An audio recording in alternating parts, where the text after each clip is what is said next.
일본 총선에서 다카이치 사나이 총리가 이끄는 자민당이 개헌안 발의선인 310석을 뛰어넘는 압승을 거뒀습니다. 네, 이로써 일본이 전쟁이 가능한 국가에 한 발 다가선 건데요. 우리나라에는 어떤 영향을 미칠까요? 양기호 성공회대 일본학과 교수와 짚어보겠습니다. 어서 오십시오. 네, 안녕하세요. 지금 3분의 2인 310석을 뛰어넘는 316석을 확보한 것도 놀라운데 사실상 후보가 모자라지 않았다면 330석까지 확보할 수 있었다는 거 아니겠습니까? 자민당도 그럼 예측을 못했다는 거예요? 맞습니다. 이제 그 여론에서도 그렇고 여론조사에서도 그다음에 자민당도 도저히 예측할 수 없을 정도로 엄청난 다카이치 인기 선풍에 힘입어 가지고 자민당이 무려 316석, 일본 유시내까지 포함하면 352석이거든요.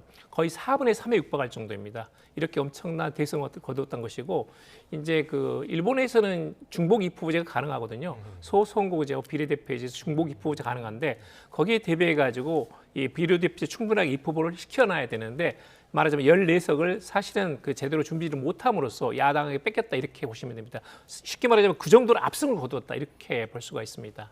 예, 지금 이렇게 단일 정당이 중의원에서 3분의 2 차지한 게 태평양 전쟁 이후라고 하니까 엄청난 기록인데 그러면은 다카이치 총리가 스승으로 불렸던 정치 스승이었던 아베 신조 전 총리를 뛰어넘었다고 볼 수 있을까요?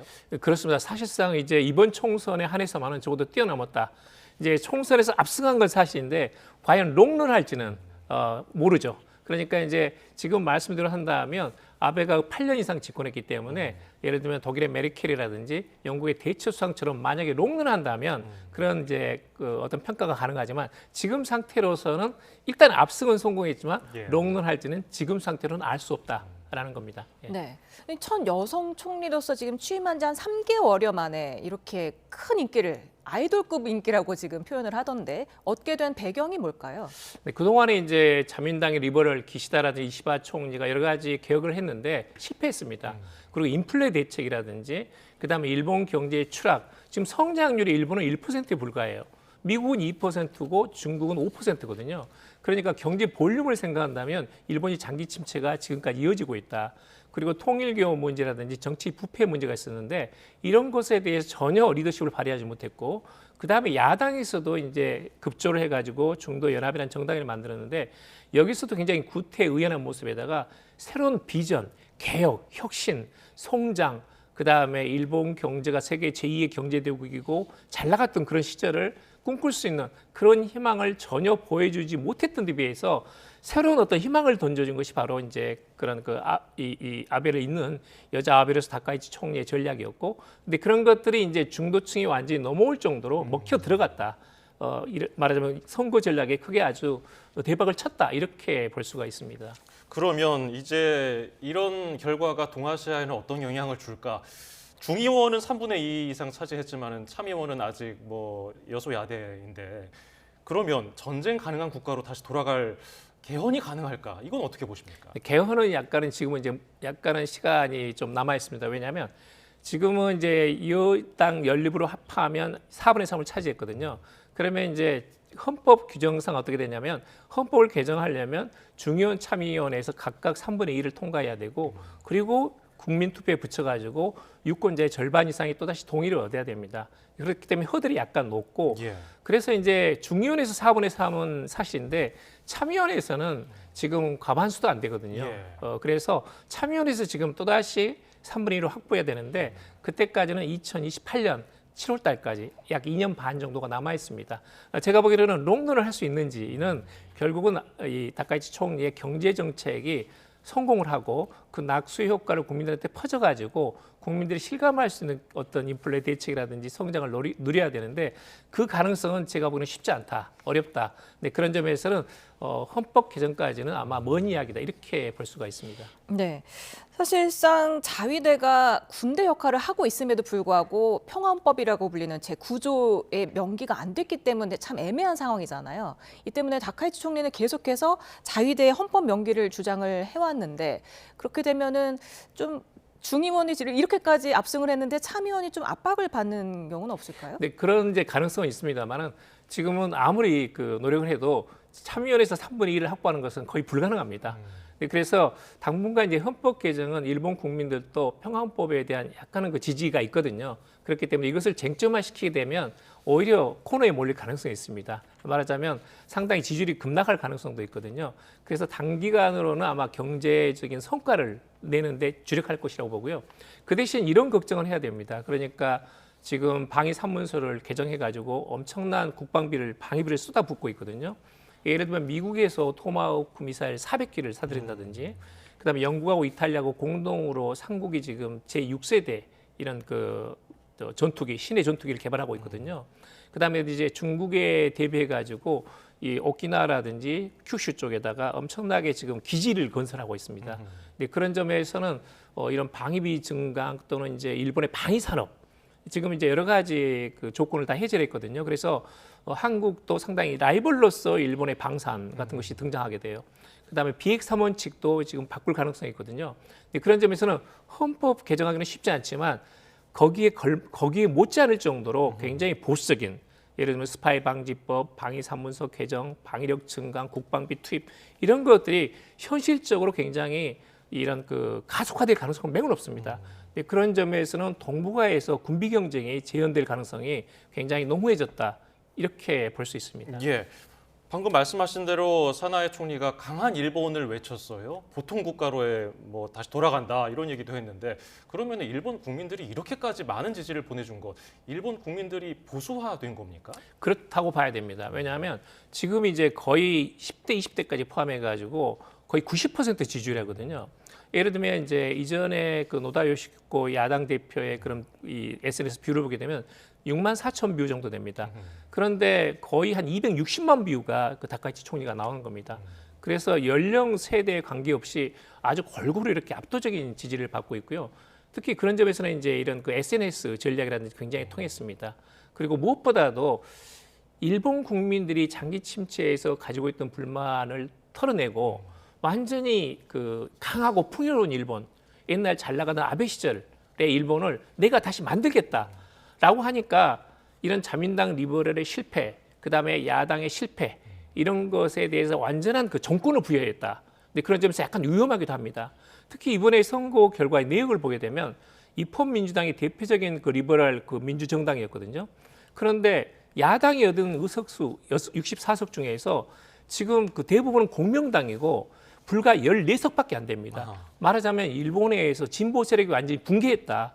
사회민주당도 완전히 이번에 의석을 전혀 얻지 못했습니다. 근데 그런 점에서는 정말로 브레이크 없는 과속 페달을 얼마든지 밟을 수 있는 이 보수 결집에다가 엄청난 그런 그 4분의 3에 달하는 이런 우파 결집이라는 것이 있었고, 이런 것들이 제도화됐기 때문에 얼마든지 지금 여러 가지 강경한 그런 그 뭐 보수와 법안, 예산 그런 조치를 실행할 수 있는, 실천할 수 있는 그런 상황이 됐다는 것은 우리도 상당히 이건 예의주시하면서 앞으로의 그 상황을 이제 주의 깊게 바라봐야 됩니다. 네. 조금 전에 말씀하신 비핵 3원칙, 지금 핵무기 보유, 제조, 반입을 금지하고 있는 이 3원칙에 대한 재검토에 대해서도 다카이치 총리가 부정하지 않았다, 이렇게 교도통신이 보도를 했거든요. 이게 바뀌게 되면 어떻게 되는 겁니까? 동북아 정세는? 쉽게 말하자면 이제 비핵 3원칙은 핵을 생산하지도 보유하지도 두려워지도 않는다는 거거든요. 근데 핵을 생산하지 않고 보유하지 않는 것을 유지를 합니다. 그런데 마지막 원칙은 핵을 두려워하지 않는다는 것은 폐지하겠다는 겁니다. 쉽게 말하자면. 그런데 이것은 어떤 걸 의미하냐면 이렇게 대만 유사시에 미 항공모함이라든지 핵잠수함이 실제로 이제 들어오거든요. 그럴 경우에는 유사시에는 이것이 지금까지는 묵인된 상태였는데 공개적으로 확인하겠다는 겁니다. 쉽게 말하자면 핵을 반입하는 것은 미군의 항공모함, 미국의 핵잠수함이 들어와 가지고 대만 유사시에 대비하는 것에 대해서는 얼마든지 공개적으로 합법적으로 오픈하겠다는 거거든요. 근데 그런 것들이 이제 관리되게 되면 일본이 지금 핵 추진 잠수함도 지금 그 개발하겠다고 건조하겠다고 이미 유신하고 약속을 했습니다. 한국도 지금 핵 추진 잠수함을 미국으로부터 승인을 얻어냈지만 일본 측도 가까운 시일 내에 건조하겠다고 지금 확인을 한 상태거든요. 그런 것들을 보게 되면 일본이 정말로 이건 이제 헌법 개정은 쉽지 않지만 완전한 군사 대국화로 가는 첫 발을 완전히 떼었다.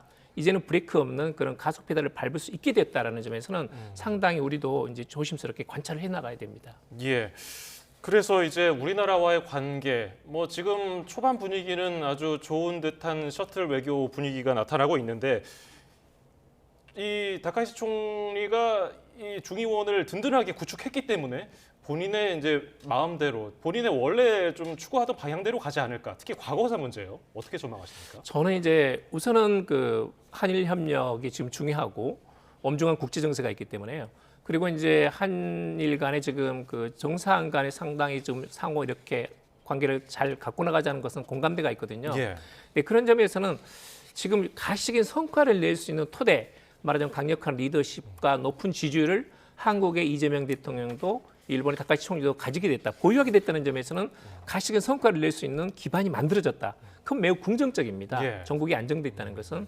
네, 그렇지만 지금까지는 중일 관계가 너무나 악화됐고 당분간 이것이 개선될 가능성이 없기 때문에 한일 관계는 적어도 양호하게 만들어 나가는 데는 원칙이 있었는데 지금 이렇게 75%에 달하는 여당의 중의원 석고원을 생각한다면 굳이 한국에 대해서 매달릴 필요는 없는 겁니다.